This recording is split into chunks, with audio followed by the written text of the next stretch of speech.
Okay.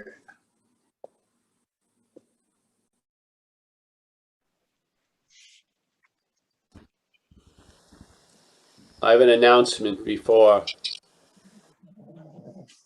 Okay, let me open it up. Welcome, everyone.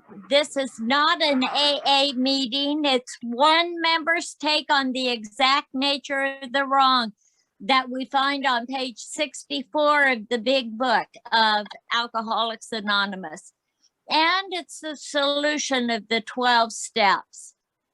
This meeting is being recorded. It's being streamed live on Facebook. This is not an all-share meeting. Rather, it's a question and answer for Paul's take on the 12 steps. For details on all of Paul's events and for his story and his journey through the 12 steps, his book, Under Arrest, for other books that he's written, for t-shirts, for past events and videos, check out the website zenbitchslap.com.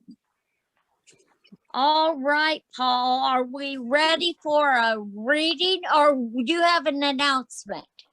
Well, for one thing, Mickey, everyone has to sign up for past events. They're very difficult to get to. Yeah, but if you sign up. So it's like registering? Yeah, if you sign up now, you may be invited to past events. I don't know. We'll see.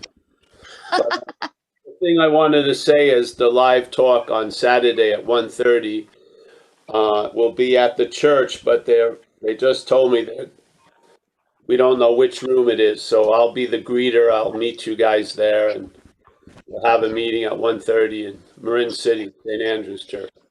Mike, yes? Yeah, the church just called me this morning. They're having some kind of an event, so we'll have it somewhere in there. It's a little too late to cancel, I thought, and have it up here, so. Yeah.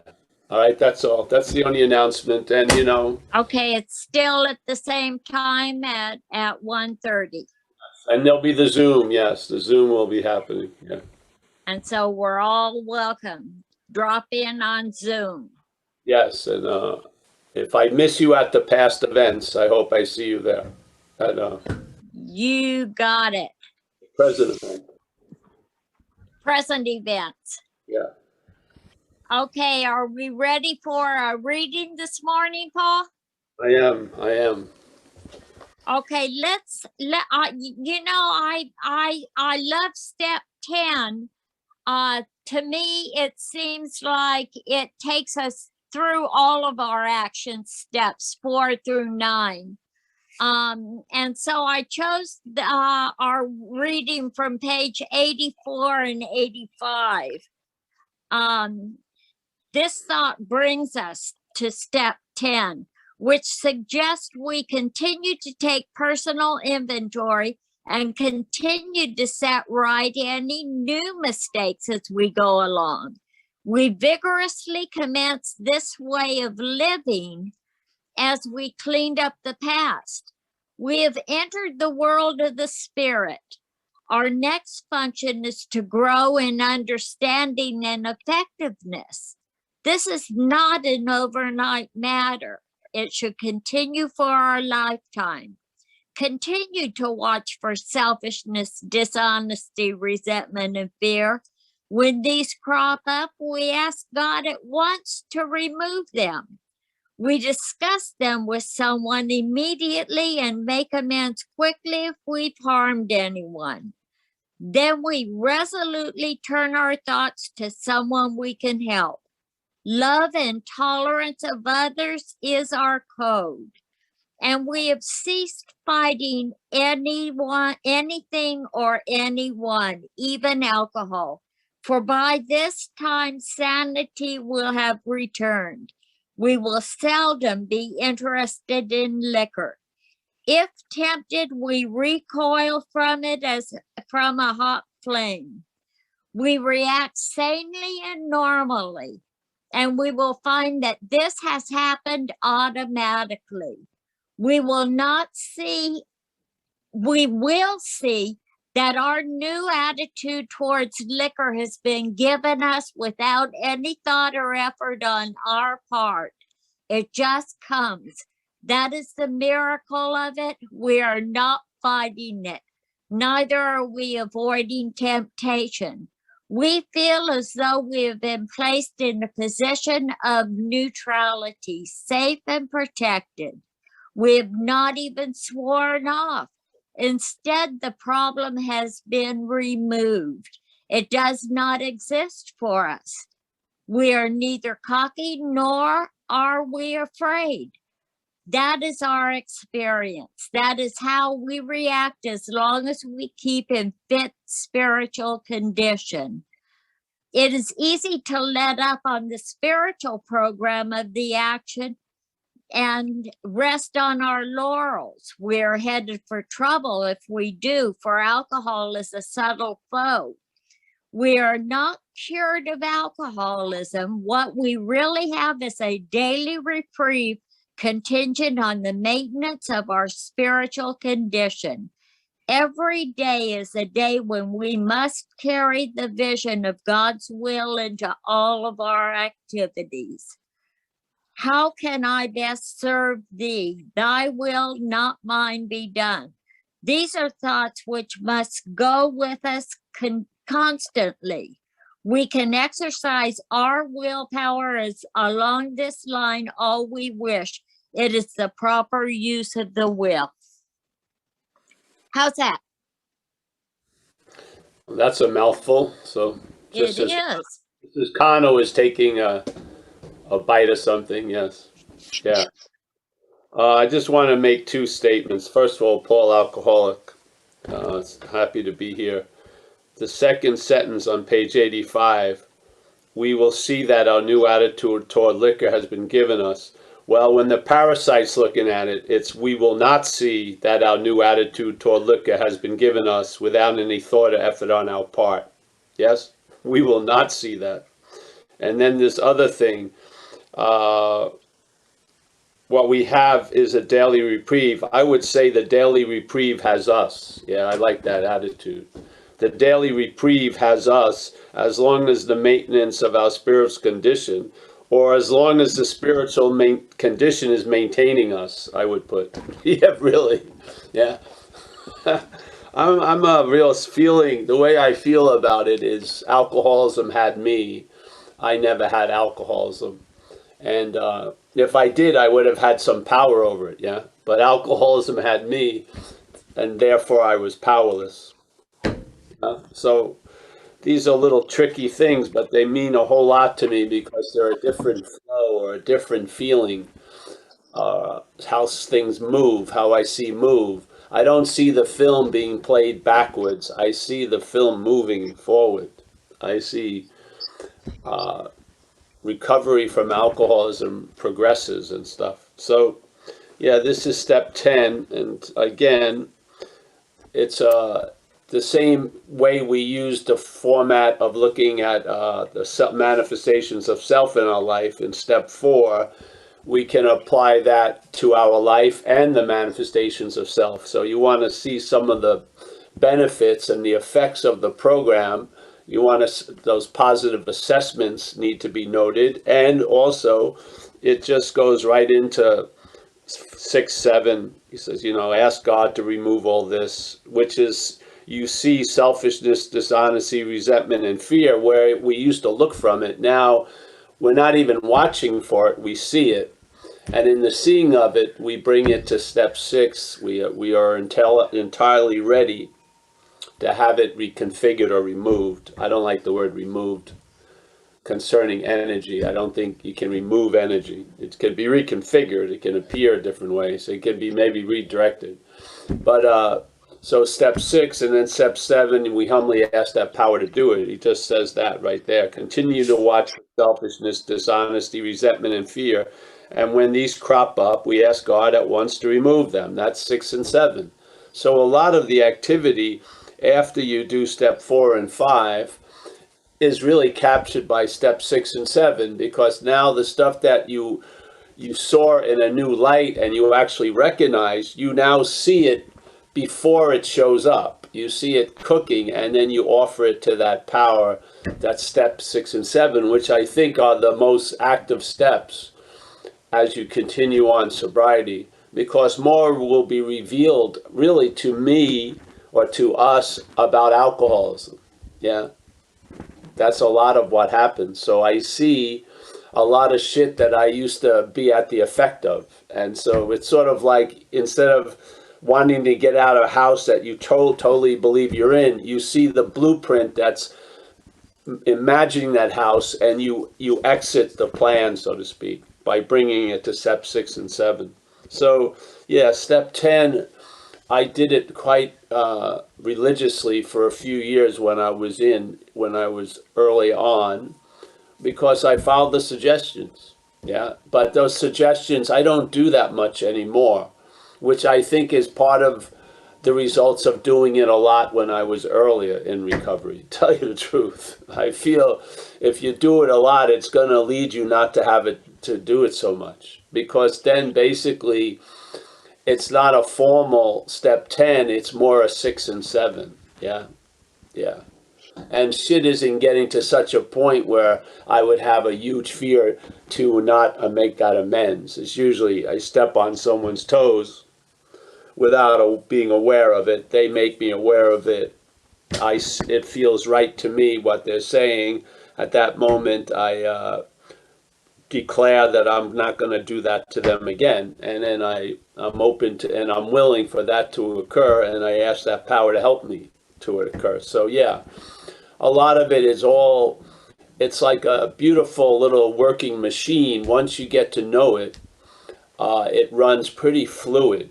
Yeah, it doesn't sort of, it's not, you don't see anything as a separate individual part. You see it more as a flow, steps, the 12 steps. And so at one point in sobriety, you may be mostly in step 1, 2, and 3. And then later on in sobriety, you may be in a lot of 6, 7, and 12, let's say, and maybe 11. You may, by then, you've found ways that improve your conscious contact, that just make it easier to be aware of it, which can be through prayer and meditation, but it can be through a walk in the park or feeding hummingbirds or whatever. There's, it's not like there's only 1 or 2 roads to Rome. You can approach Rome in a lot of ways. And I truly believe you're in Rome already. So yeah. So yes. So yeah, this is an important, obviously they all are. And remember, this was being put out where no one had heard about AA or had been introduced to these steps, and it was all quite new at the time. So this was really the manual that someone having no idea, or maybe having a lot of ideas, but being under a very strong effect of active alcoholism, were finally introduced to some ideas that actually work. And now they've been working for many of us for 80, how many years. So a lot of us have, quote unquote, done step 10 for years. Yes, we're just starting now. We've done it. We're at another point than reading this book and being interested in what they're saying. We're interested in what they're saying because we've lived the book, and most of us have experienced all the effects of the solution that they describe. Yeah, intimately. The book is a very intimate book for someone who is recovered from alcoholism, because all the descriptions of the disease or the problem, and you have all the experiences of the solution. I mean, no other book in my life has captured, quote unquote, me so well, and also its descriptions, because you can read like a great spiritual master, and that person ascended into the 7 heavens and saw everything, and that hasn't happened to you, you know what I mean? Or they transcended good and evil, and they're floating on a cloud above Nirvanaville or something. No, most of us who've practiced this program have experienced all the expressions, all the descriptions of the effects of the solution. We have. It's a pretty, you know what I mean? It's really, I have an intimate feeling of everything they talk about in page 84, and like we just went over, or page 85, which is we cease fighting everything or anyone. All that stuff is familiar to me. Floating above, you know, the world of samskara and stuff like that, you know, in a bed of rose petals. I haven't had that experience, but I have had all of these. So to me, this book is the most intimate book, not just a manual for living or a design for living, but a description of what it was like and what it's like now. It's fucking awesome. It's really incredible. So yeah, anybody want to say anything or any questions? And yeah, just remember, in my own feeling, the biggest participant in these Zooms isn't us. It's that power that they call the higher power or the spiritual condition. That to me is the driving of the Zoom. Yeah. It's not Paul or Bill or Kurt. It's all of us. It's that loving presence is going to express itself through our group conscience. I think it does so at these Zooms. Yeah. Yeah. So thanks. Thanks, Paul. Anybody have any comments or any questions to ask Paul?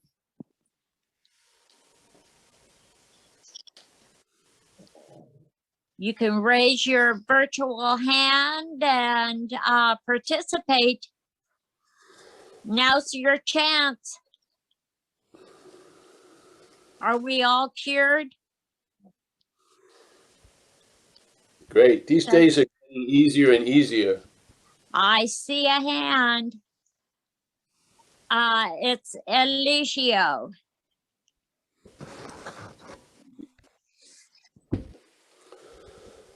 Can you unmute? Are you available, Eligio?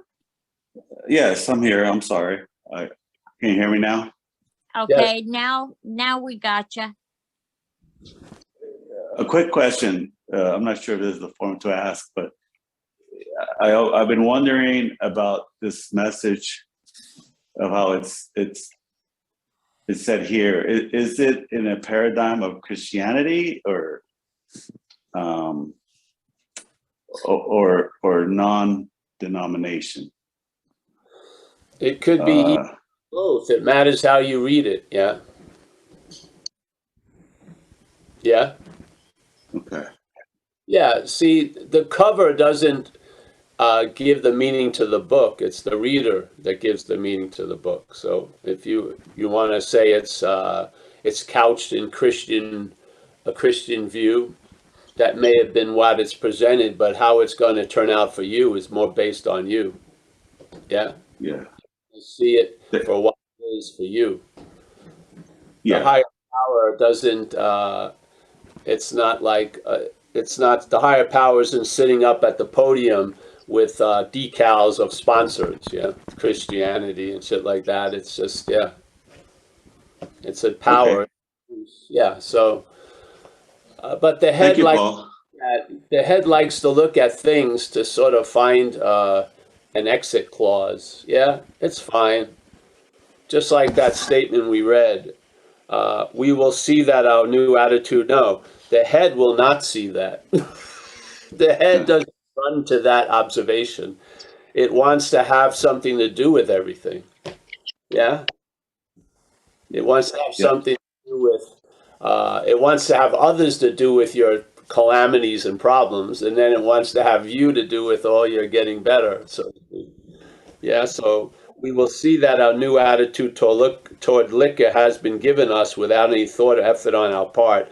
That basically sets the theme of the whole relationship of problem to solution in AA for me. Something is doing for us what we can't do for ourselves. Yes? So there's a admittance on our end that I can't do this. Yeah? The problem with me wasn't drinking, really. It was living sober a day at a time. I couldn't take it. Yeah? There was too much activity in my head, and it got unbearable because I had a lot of belief in it. So I was being torn apart when it looked like nothing was happening. And so I had a huge itch that no one could see, seemingly, until I met other people in recovery. And that itch had no sense, even to me. I just had an imperative to try to get out of my own skin. Yeah. Yeah, as best as I could. And it led me to realize things that I wasn't, I'm not proud of, but the alcoholic of my type was willing to pay any consequence tomorrow not to feel uncomfortable now. Yeah. Now, if that uncomfortability was amplified as it used to be, I'd probably still be squirming and trying to get out of it. Yeah. But something took away that radioactive isotope, and now I have a basis of content and satisfaction. And that old K-Paul station, even though it's still playing, the volume ain't up. Yeah. The volume was, I didn't put the volume down. My trying to put the volume down increased the volume. Something put the volume down in my life, and it made life livable a day at a time, to the point the greatest space I feel I'm in is abstinence. Yeah, I just love it. I love the sense of having no interest in getting out of here. Because I was quite interested in getting out of my own skin since I've been like 6 years old. Yeah.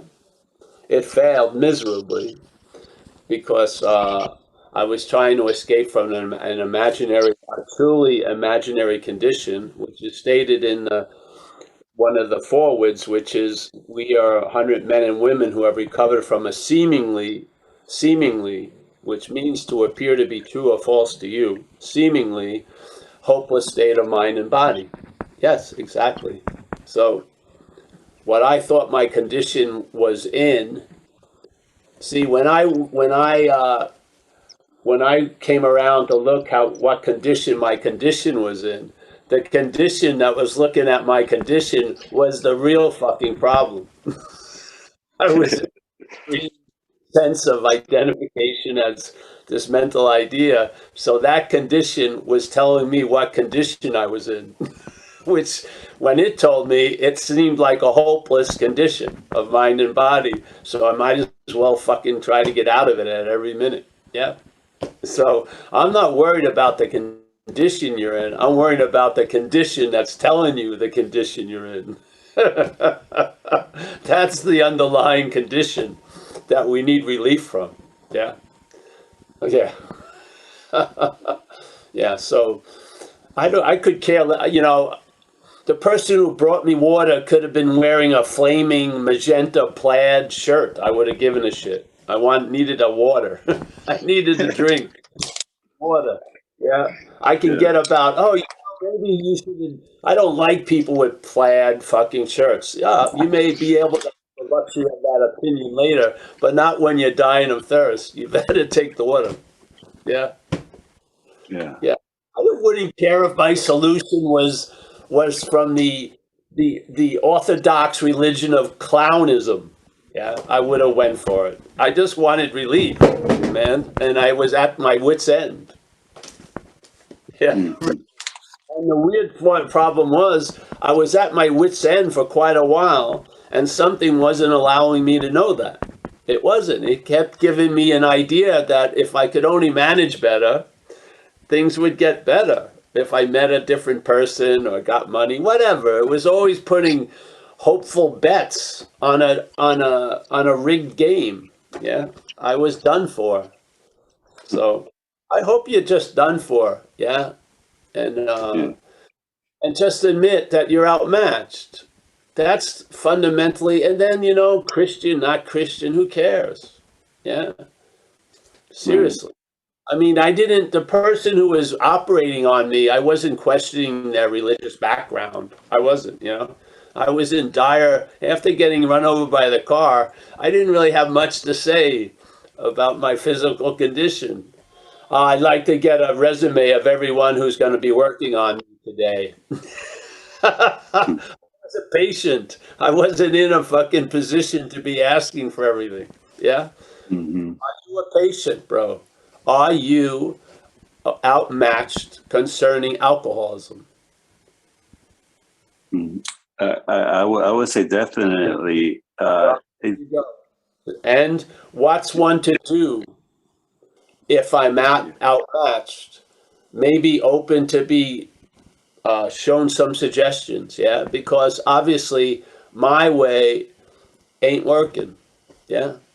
So you're at that bridge, yeah? You want to leave the shit on the other side of the bridge and walk over the bridge, or do you want to go through the long process of bringing all our cherished ideas with us, and they're going to be guarded as you go, yeah? As it says, the results is nil unless you let go of your old ideas. Yeah? What old ideas are showing up in your life right now? That would Was be that a question? Hmm? Was that a rhetorical question? Or About certain things. Yeah, I have plenty of them. All right. In this case, you're dying of thirst, and what may be keeping you from the water is an old idea. Hey, it seems like it would be wise to let go of that old idea, or admit you can't because you're the oldest idea, and then maybe there'll be a letting go of that. Yeah. right. So you're not at a point, and I'm not just talking about you, bro, but you people who are coming in here, you're not at the point of elective surgery. You're in the intensive care. Yeah. You need to get cleaned up. Something's has you, and it's making a mess of your life. Yeah. And, or not. Maybe it's fine. Most people I've met who come to AA, it wasn't like their third vacation choice, you know? They came because there was nowhere else to go, or life brought them there. And I saw that as a wonderful invitation that, all right, Paul, enough's enough now. Let's finish that little episode, though rather long in this life, and get on with fucking being available and present to yourself and others. Yeah. Maybe you got that call, and here you are. Yeah. And everyone here welcomes every one of us because we wouldn't wish the shit that happened on us on anyone else. Who wants to fucking, be enslaved to a mental idea that doesn't have your own best interest in heart? It doesn't. It has its own agenda that overrides yours completely, really. And a parasite doesn't give a shit about you. It doesn't. It's not going to become your faithful, companion. It's just going to eat you. That's what it wants. And it'd rather have you not move. It wants you to be docile. So it has a great strategy, which is it convinces us that it's us. So we're listening to its point of view and taking it to be our point of view, which is leading us to do some insane shit. Because we're reacting mostly to what's not happening. And the magician is using what's not happening to lead us to fuck it. And then something actually does happen. We drink and use. And there we go again. We go back into the cycle of resisting the rehabilitation or the rehab, but we have to go to the rehab because we have nowhere else to go. The girlfriend who I was trying to fake out to let me stay there picked up my little scam. I'm out in the street. My mother won't answer my call. I have nowhere else to go. Fucking, I got to go back to the rehab. Yeah. And what happens in the rehab? You don't let anyone diagnose you. You take your own diagnosis. I can't wait to get out of this rehab. Yeah. I know more than anyone else. I'm unique and special, and no one understands how I feel. Well, they do because they've seen tons of us. They do. They know. They recognize us as soon as we walk in the room. I think I'm Paul. They see me as an alcoholic. Which one's closer to the truth? Their view, for sure. Their view is much closer to the truth than mine. So, yeah. Thanks for letting me riff, but Thank you. I don't know. Like you said the other day, I'm still waiting. King Baby's still waiting for a new set of diapers. Yes, yeah. Well, you don't have to. You're going to outgrow them. So, yeah. Thank you, Paul. You're going to outgrow them. This is what happens, bro. Yeah. You know, if you've been around recovery, you've heard it all. You've heard every fucking parasitical strategy to try to sort of, you know, delay the day of reckoning. Oh, it's about God, or it's a Jewish, Judeo-Christian thing, or whatever, you know. Yeah, we can all find fault in tons of shit, yeah. But when push comes to shove, we need help. Yeah, we're outmatched. Left to our own devices, we're going to enter some of those realms that are captured by the statement only really addicts and alcoholics can really describe, which is that pitiful, incomprehensible demoralization. It's just unbelievable.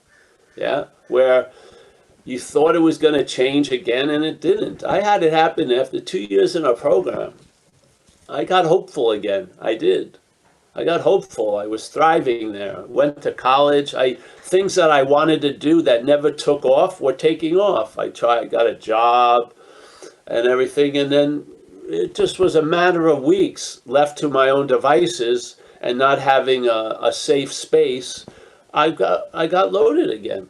And then the same shit happened, but so much worse, because I felt, you know, I almost felt like I had came out of the hole. So falling back into the hole was worse than just staying in the hole. Yeah, because I felt like, you know, that period of being the addict, though rather long, was over, and I was going to be, you know, Dr. Jekyll instead of Mr. Hyde, but Mr. Hyde won out. Yeah. And then I finally, something in life realized I'm not going to get it, so it just intervened, and I got struck sober, really. I didn't get it by getting run over. I didn't get it by getting shot at. I didn't get it by 2 years and 3 months in programs, year in hospital beds. I didn't get it. I wasn't getting it. So life decided, after a 10-month run, to put an end to it, and I got struck sober. Now it's been 33 years. Yeah. It wasn't looking good, I'm telling you. The day I got struck sober, I basically probably had there wasn't even like a 0.2 sense of hope anymore. I was just getting loaded to keep myself from the recognition of how fucked I was, you know? Yeah. Yeah. I mean, yeah. So I'm just as an objective observer, to see what happened to this action figure over time is just monumentally mind-boggling. So who am I to doubt that? I'm completely convinced that there's something that can do for us what we can't do for ourselves, because I'm a prime example of it. Yeah. Many of us are. So, yeah. Yeah. So anyone else? Anyone? Yes, Tanya has her hand up. Let me get her. Oh, there you go, Tanya. I unmuted myself. Hi, Paul. How are you? Good, Tanya. Well, I just wanted to report in. I remember when I walked through the doors of AA, you know, some 10 years ago,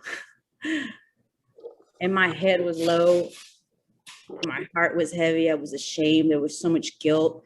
I felt like a failure at life. I felt like the worst mother. I felt like scum of the earth is what I felt like. And I remember that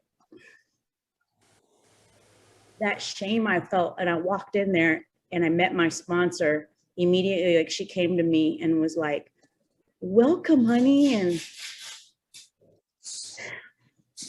made me feel so welcome. Everybody just surrounded themselves around me, and embraced me, and then I never looked back. And I was just surrounded by love, like so much love. And I had been isolated in my house for like 2 years, just drinking and basically taking pills at this point and drinking, but I wasn't drinking so much because I was taking care of my pops. So I didn't want him to smell alcohol in my breath. So I was so jacked up. Life was so jacked up. I really felt that I was in hell. I wasn't. I didn't know how to get out. And I was spinning my wheels, and I walked to the doors of AA, and I was just greeted with so much love and compassion. And that compassion healed me, like it healed me. And it was so powerful for me that, and I feel that this group does the same thing for me. I've met amazing people, and just when I think it couldn't get better, it freaking gets better. And I've noticed that for me, AA is a way of life, but it's taken me beyond like what I could have never fathomed what was going to happen to me, because it was beyond my freaking mind. And forgive me if I forget what I'm talking about, because my memory's so bad these days. But I feel like I think a product of coming here has made my mind really bad. I can't remember shit. So, but I do know I had this anxiety before I came to this group, and that anxiety is gone. And I, you know, here I don't know exactly what's going on. I just know that there's changes in my life, a lot of changes. Like 2 weeks ago, somebody bought my groceries at the grocery store, and it was $140 just because I was playing with her kids in the aisles, you know. It's like, and then yesterday I get a $5 gift certificate. It's like, it's just happening left and right. It's like I have animals coming. I had a cat come up to me this morning, like kids will like wave at me. It's like, I feel so much love from my environment. It's like almost so, it makes me emotional, because it's like, I've always had that love in my heart, and I was always giving it, but now I feel like I'm getting it back. Well, I think I always was getting it back. I wasn't in a receiving mode, I guess, like I am now. And I can't explain it because I didn't do it. I'm not responsible for feeling the way I feel right now. The one thing that I'm feeling is like, I don't feel like, I know this is gonna sound so weird, but I'm just shooting it straight from a freaking heart. Like, I don't feel like what I really am is a man or a woman. What I feel like is just like I'm pure, like essence, like I don't have a freaking word for it. I just feel empowered, and like I say what I want when I want to say it. And it always comes from my heart, so people don't take it the wrong way. And if they do, I apologize immediately, or I'm just open. I'm just freaking open. And I have this group to thank for it.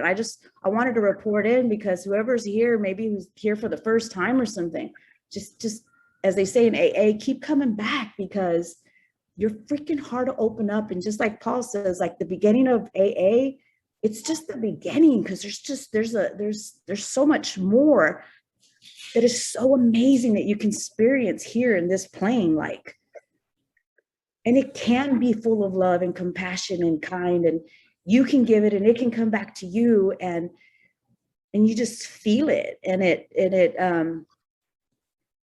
I'm just, this action figures change so much. Like, I laugh when people are frustrated and they're taking it out on me. I can't even take it serious anymore. That was not happening before I came here. I don't know how it's happening, like I said, because I'm not responsible for it. It, like you said, you can't try to be humble. Humility comes through you, right? Because it's not, I can't take credit for it. I just know that something very healing happens in this group. And I was drawn to come to this group. And I'm so freaking grateful. And I'm grateful for Nina. I'm grateful for Mike. I'm grateful for you, Paul. I'm grateful for everybody here. It's just, and now we're having these, talks on Sunday, and I just love it. And, I'm just grateful. I just wanted to share that. So I hope everybody has a good day. Well, thank you, Sister Tanya. Now we'll hear from the gospel choir, Amazing Grace.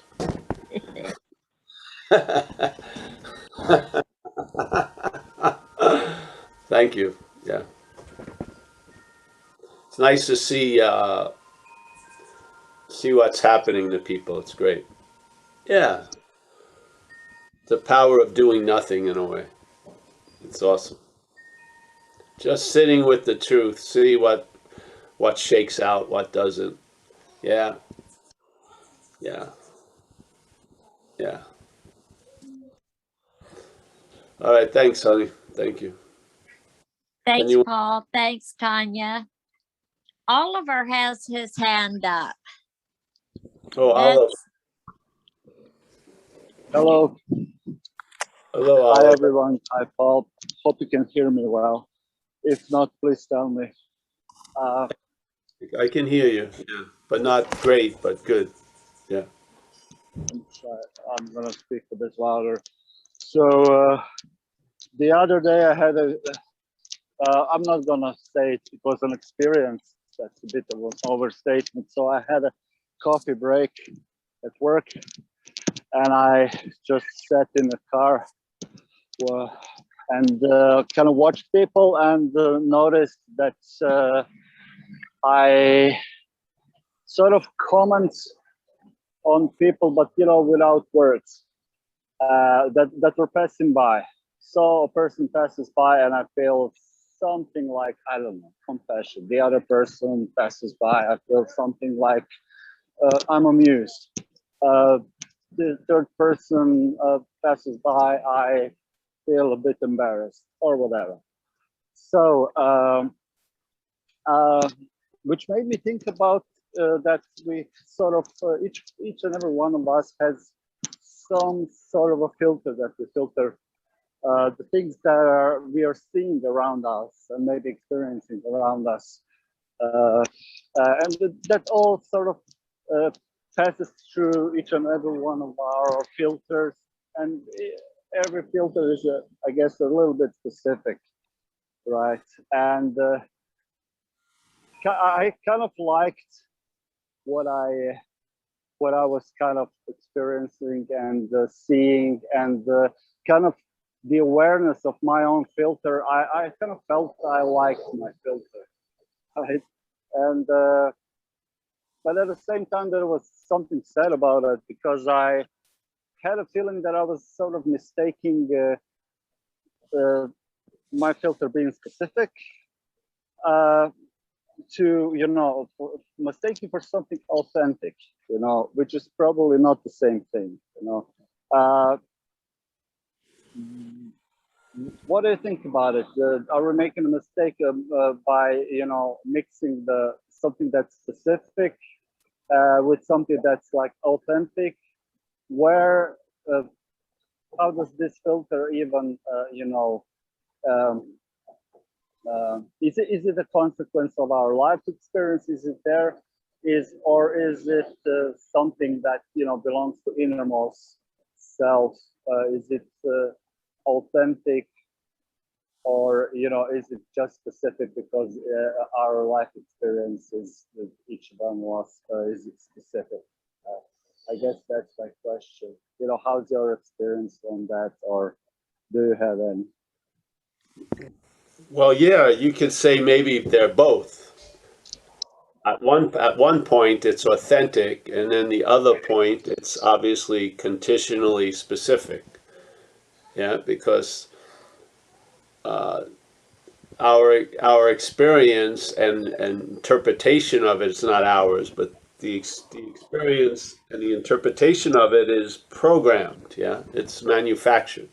So the light is the authenticity, and then the light goes through the kaleidoscopic programming, and then it appears to be something else. Yeah, it's still of light, but in the appearance, it's not light. Yes, but it's of light. So yeah, I would feel that way. Yeah. So I find recognizing the programming as, first of all, not volitional. It's not volitionally driven. It's mechanical. Yeah. So you're not doing it. That sense of not being the doer of it allows you to have some humor. Yeah. Instead of taking it so seriously. Yeah. Or trying to deny it or avoid it seriously. You recognize what you used to think was a big fault of yours, which didn't lead to any action. You see comedy out of it. It's humorous, yes, because underlying it all, there's only light, let's say.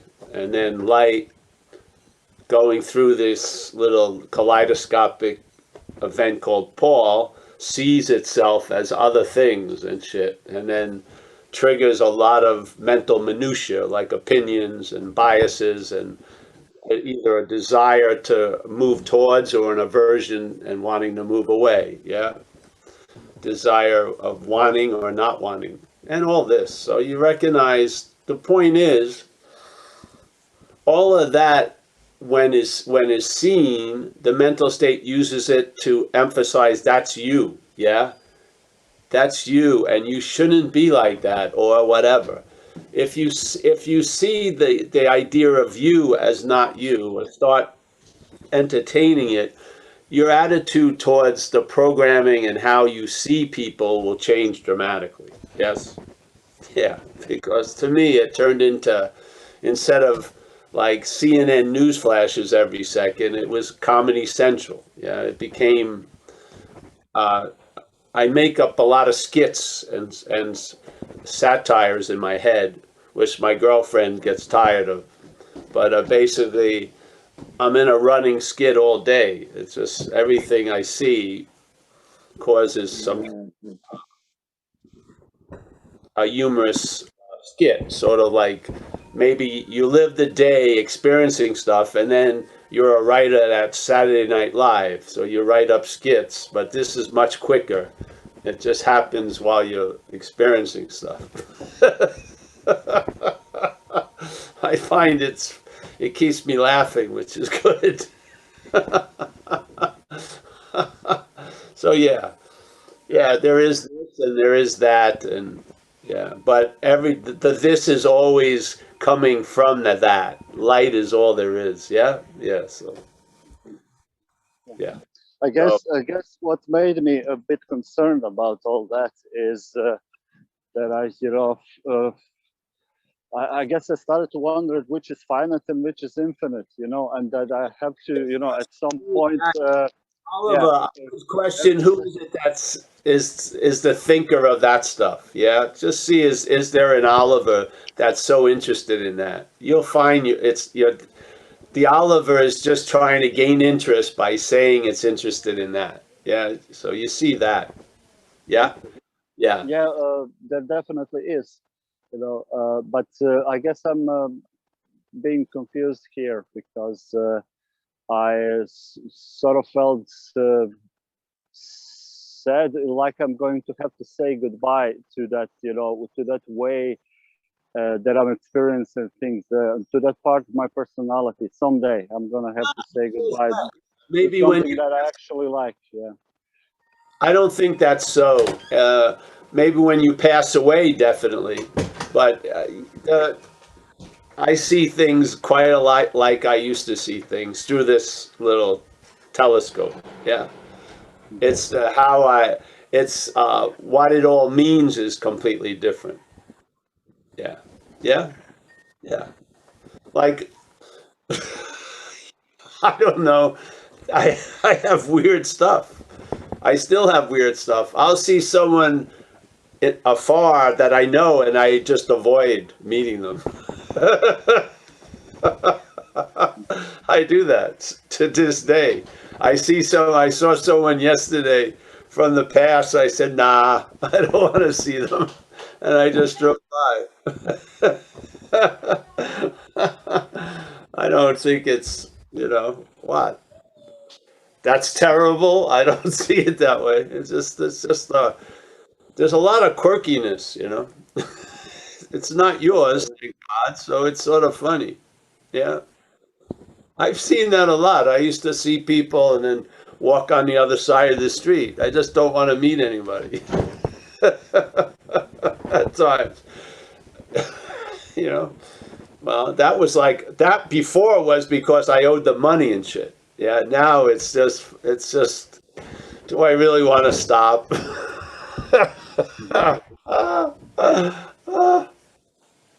Yeah, so who knows? I'm not always like that, but it's there. Yeah, yeah. So, and then people want to call me for advice or something, and I really just say, a lot of cases, the best of Paul Hedderman is on the Zooms, on the videos. Watch the videos. Yeah. The best that's going to come out of Paul Hedderman is usually then. Yeah, yeah. So, Right. Thank you. Oliver, I found that I seem to be allowed to be more of an individual when I am not an individual. Mm-hmm. I'm just telling you, yeah, yeah. A lot of shit that would have been under review is just those branches of Paul have their little office and they do their little thing. Yeah. They report in every year to the main branch and whatever. Yeah. I've lost interest in a lot of the pondering questions of, this or that. I just like the idea of not knowing. To me is a very valuable understanding, and just walk through the day, see what happens. Yeah, yeah. Yeah. Well, to me, it's more like more similar to a question of realizing how finite our bodies are, for instance, and that we are it's going to Well, yeah. one day. Yeah. Yes. So I guess there was some sort of a melancholy feeling, regarding to that, regarding to that knowledge, Well, you know what happens, too, as a diagram. There's a realization of the finiteness, and then the mental state claims to be the one who had that realization, and it tries to piggyback on that claiming and do something with it. Yes? So the Right. is usually coming from the sense of this feeling of being the finite being and realizing its finiteness. Yeah. And then there's a claiming of that. Yes, and then it runs somewhere else. You gotta watch that. There's an Oliver, and then there's an Oliver. Yeah, yeah. The second Oliver is always pretending to be the only Oliver, and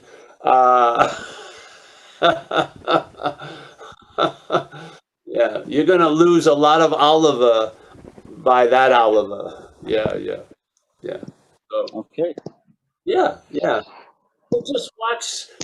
There's a clear seeing of a lot of things, and then there's a claiming of that seeing, and then it becomes unclear. Yeah, because of the claiming. Yeah. As soon as the mental state claims something, it neuters it in a way, because it doesn't, when it claims the seeing, there's not an admittance that I'm the seeing. It claims it and implies the seer, you see. It would be awesome if it was that surrender point where finally the whole mental activity came to the conclusion of the seeing as being all there is, and then just had a humble surrender there. But no, it just mechanically claims the seeing, no matter how beautiful the seeing is, and says there was a seer of it, yeah? And then the story goes in a whole different direction once that claiming occurs, yeah? And it's all interpretive, and we get stuck with a narrative, and we lose the sense of living, yeah? Yes. It's just it's like a heist every second. Yeah, every second there's a heist going on. If you see it, it won't produce its effects. If you're not aware of it, it will produce effects. Yeah? But it's going to go on. It's a mechanical act. Yeah? It's not volitional. If I can't get anything through these talks, you're not doing it. You're not keeping the light from yourself. Yes? You're not the fucking obstacle. I do not believe the view of AA of you manufacture your own misery. I do not believe that. Yeah? I do not believe you're the cause of all your problems. I don't believe that. I think there's something in us, yeah, that does that as us, but is not us. Yeah? This is the whole point of these Zooms, basically, is to point out there's a foreign activity that's being claimed to be domestic. Yeah? It has its own agenda. And its agenda isn't to support the hope, the wholeness and the balance and the happiness of your life. It's meant to be concentrated on it, and usually ends up being right and alone, basically. Yeah. So that's the real point. And whatever comes after that is your own seeming individual expression, your unique expression. But that is commonly shared. There's a mental claiming of what is called Kaiser's life. And there's a story of Kaiser that wants to replace the living. Yeah? It wants an interpretation to dominate the living.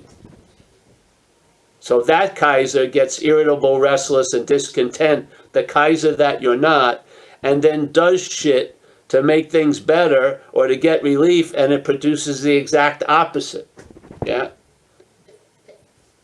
It produces the exact opposite. And after a while, we lose any sense of the prior, and we live as and from Kaiser, or as and from Paul. Yeah?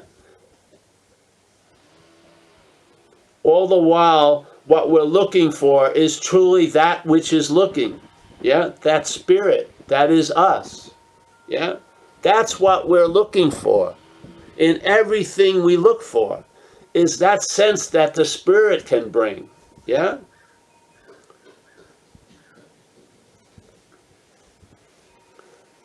Yeah.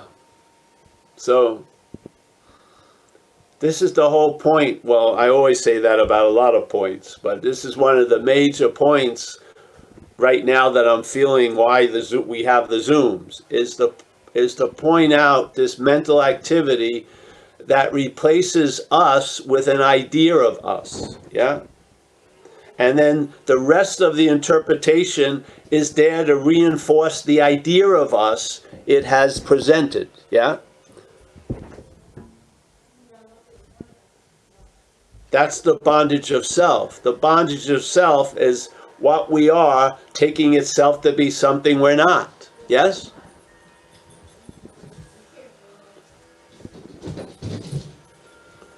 It's easily cleared up because you're not that. Yeah? Could you imagine if you were something that's only doing and having, and then it tried to be? Yeah? Being is a natural state. It doesn't demonstrate any thought and effort being itself. We are being that spirit. That's what we are. We are of that.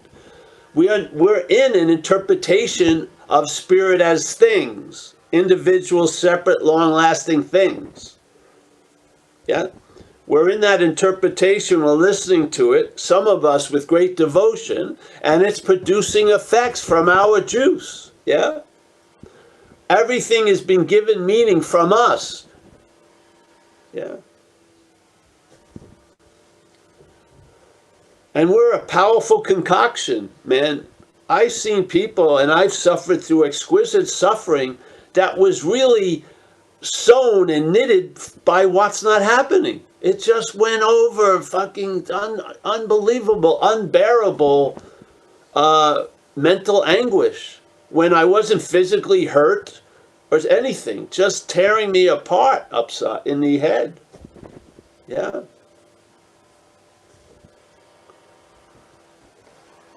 That power we are is better directed by something other than the mental state. Yeah. And that's perhaps the better way of recovery, trusting something infinite rather than finite self. There you go.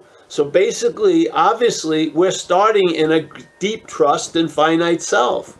And the better way is trusting the infinite. So without you knowing it or whatnot, he already basically tells us our basic condition as active addicts and alcoholics. There's a huge trust in finite self, yes? And the better way would be a trusting in the infinite. Now, the specifics are very important. There's got to be an admittance that I, as the finite self, cannot trust the infinite. It would be more trusting the finite self, yes? I've got to see that which is playing God can't stop playing God.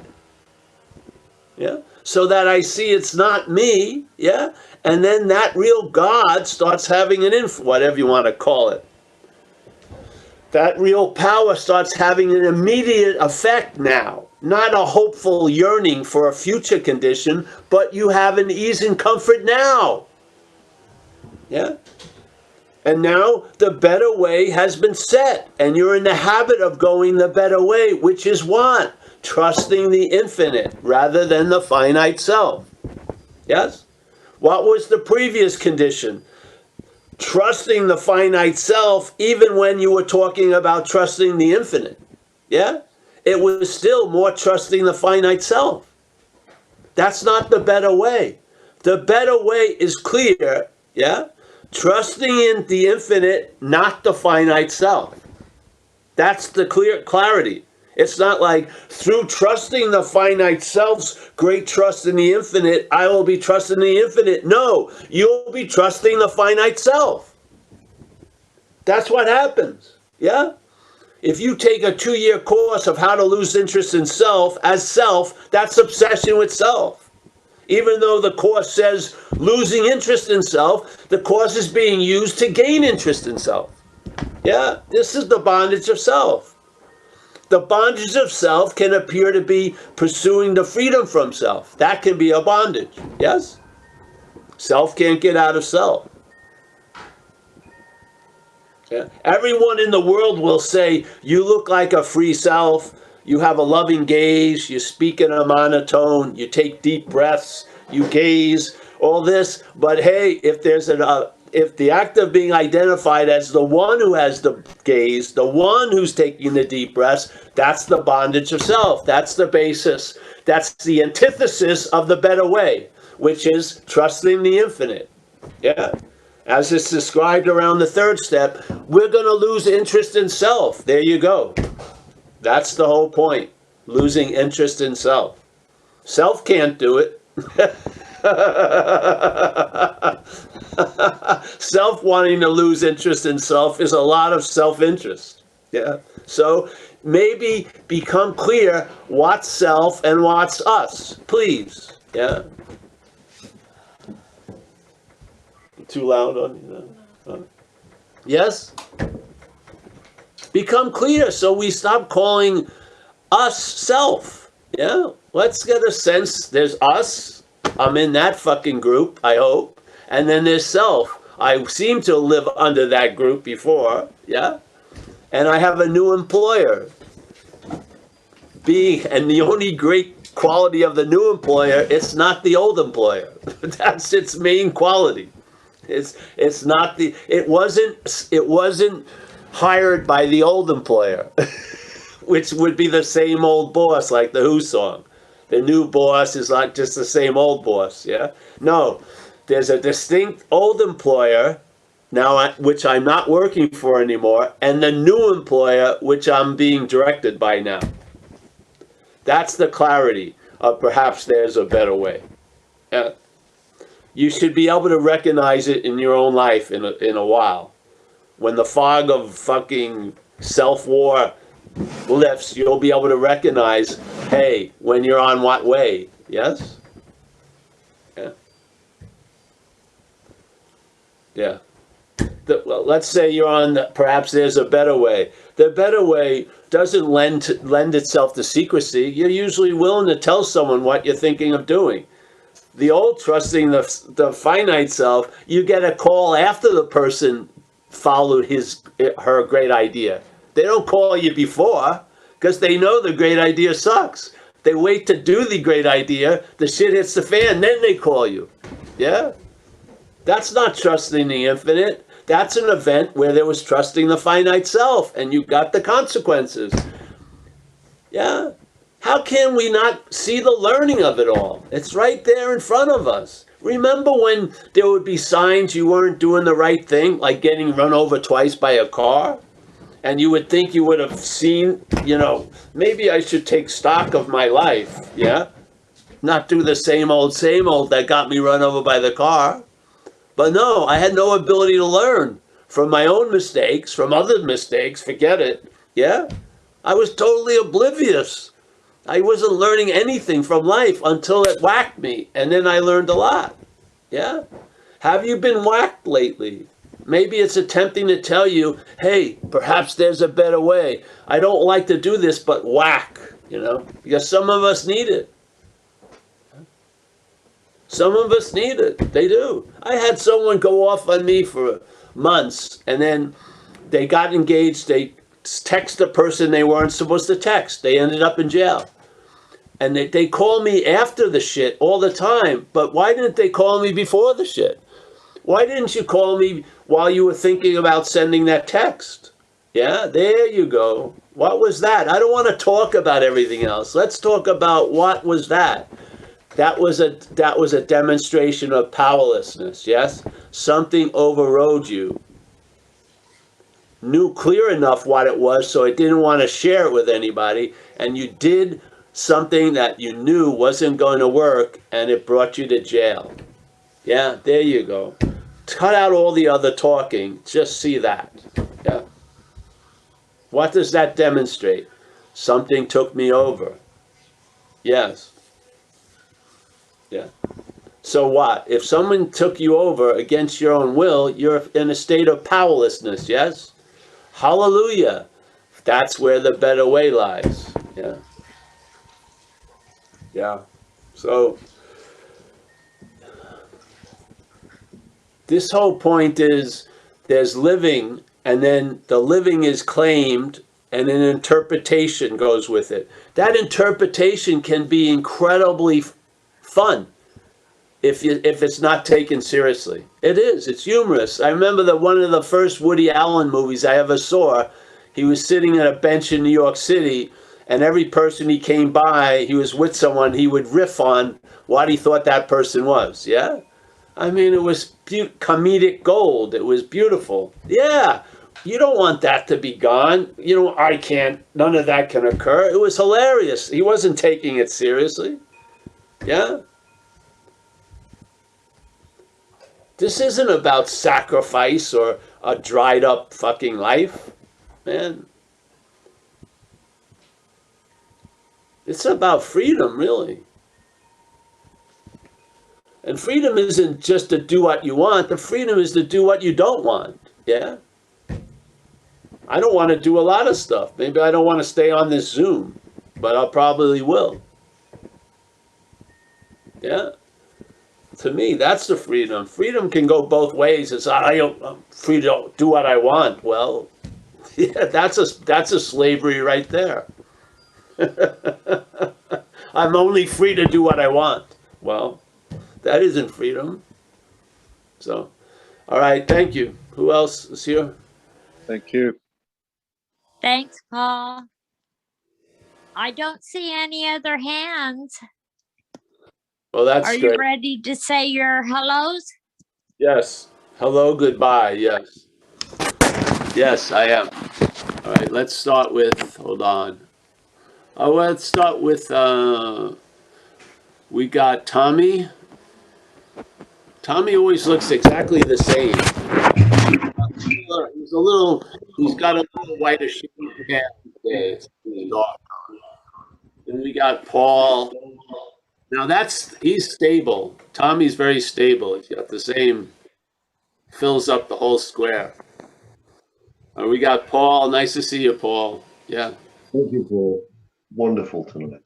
We got Mike, as always. Gabe.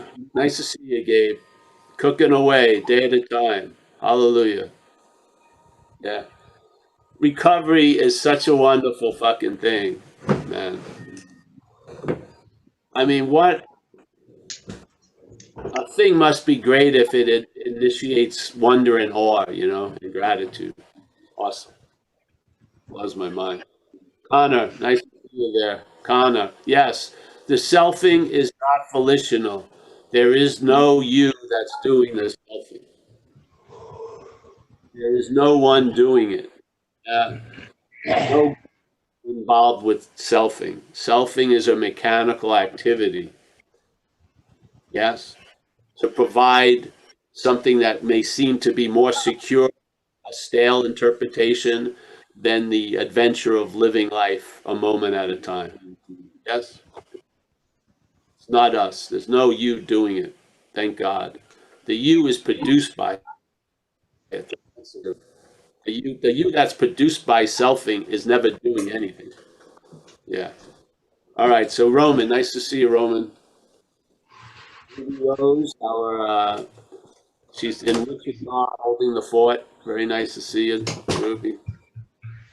But I think it's Walter. Walter's there. He's given up the name. He just has numbers now. That's good. Yeah. Right on. I'm gonna shorten your name and just call you 9. 9. Yeah. Beautiful. Good. We got Mickey, the matriarch of Madeira. Yes, she's running the whole show without us knowing it. It's going pretty well. I think. Yeah. I think I'll let her. Owen, nice to see you, Owen. Yes. I want some verifiable results of a test if you're 100% Irish. Yeah, I want to check that out here there. But hey, all right. We got Kristen. Nice to see you, honey. Thanks for dropping in. Always pleasure to see you. Great today, thank you. We got Alex, as always. She's the greeter. Yes, she's the greeter of the Zoom. The easiest job. Yes, nice to see you, honey. We got Stefan on Having Never Left. Always a pleasure. Oh, Rob Farr. Nice to see you again, Rob. Yeah. We got Kurt. He's the he's the Don of Redondo Beach there. Yes. Thanks, Paul. The Redondo Beach family. Yes. Just doing minor crime. A little bit here, a little bit there. Then you can go on your little ski retreats and shit. Whitewater rafting. Robbing a couple of things. It's all right. We got Art from New Mexico. Nice to see you, Art. We got Terry from Maine. Always a pleasure. Looking stunning as always. There she is. We got let's see, PK from New York, my homeboy. Nice to see you, PK. It's sort of like an addict in alcohol. People that aren't addicted or alcoholics don't understand. Well, if you're not from Long Island, you can't really understand Long Island. You have to be. It's like an old tomatoes made in Italy. You gotta cook in it and live in it. Oh, Long Island. We got Rich A. Nice to see you, Rich. And wherever you're, well, yes. She'll be back. We got Kaiser. Kaiser, are you in Minnesota right now? Yeah, I'm hanging out in Minnesota, Paul. Right. Right. Spring. Oh, it should be nice there, eh? A little hot. Yeah, it's starting to cool down. Oh, good. We got Tanya with her lovely. I think it's her daughter. Yes. What's your name, honey? Yeah. Say it. Naya. Naya. Naya. Glasses. Yeah, I see them. I should probably wear them myself, but I'm putting it off. Yeah. Oh, Naya, very beautiful, Naya. Take care of your mom, Naya, eh? Thank you. We got Jacob from Seattle. Nice to see you, Jacob. Jacob sent some really beautiful art. I haven't done anything. I hope Mike put it up, but yeah, it's Bondage of Self is pretty nice. Yeah. We got Jason dropped in from San Diego. Nice to see you, Dropping Jason. in with you. Good to be back. Yes, always good to see you and You as well. enjoy your mind. Yes. Leah, nice to see you there. Yeah, Leah is inside, but she seems to be ready for the cold. Where are you living? Are you in the tundra? I'm in the Netherlands. Oh, the Netherlands. Wow. But not in Amsterdam. Delft. Where? Delft. Oh, Guelph. Delft. It's near Rotterdam. That's where Vermeer's from. Oh, cool. So it's usually cold there a little bit? Freezing. Yeah, it's been freezing this summer. Wow. Oh. Yeah. Well, I'm going to cross that off, a little of my patient spot. Nice to see you, but it would be so sunny to see you, Leah, so it could be worth it. Oh. Yeah. Me and Walter.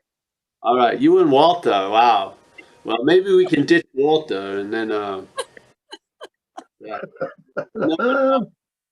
Number 9. So, King Baby. King Baby. See, from a baby's point of view, that's a long journey. Yeah. But from the Spirit's point of view, the journey is already completed. Hallelujah. Yeah. Yeah. I'm going to send you a package of diapers soon. Yeah. Yeah. We got Michael Stacy. From Madeira. Thanks, Michael is one of the foundational blocks of the whole thing. So is Leah and everyone actually. Jacob, everyone, Kaiser. Yeah, everyone's a block. Nina. We got Jesse also in Ireland. Yeah. We got Amy in Seattle. Nice to see you, Amy. Yes. Nice to see you. Let's see, who else here? I think I got Kurt. Did I know? There's Kurt. Yes, Kurt, my main man down south. We got Maggie as a picture. We got Oliver from Berlin. Hey, thanks, everybody. Thanks for a lovely session. Yeah? Thank you, Paul. I think we've all been bitch slapped, Paul.